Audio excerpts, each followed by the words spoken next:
BKKBN Sumsel melaksanakan sosialisasi revolusi mental untuk pramuka, penegak, dan pandega tingkat SMA sekota Palembang.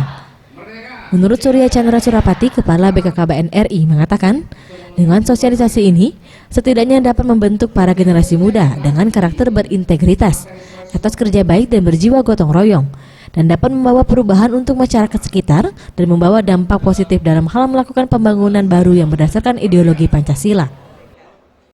Mental, kata Bung Karno, adalah gerakan hidup baru untuk menggembleng manusia Indonesia menjadi manusia baru yang berhati putih, berkemauan baja, bersemangat elang Raja Wali, berjiwa api yang menyala-nyala, sehingga terbentuk manusia yang berintegritas, beretos kerja dan bergotong royong.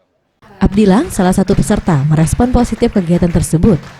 Menurutnya, untuk melakukan perubahan besar, setidaknya harus dimulai dari diri sendiri dan mengajak generasi muda untuk berperan aktif mengisi pembangunan dengan hal yang positif.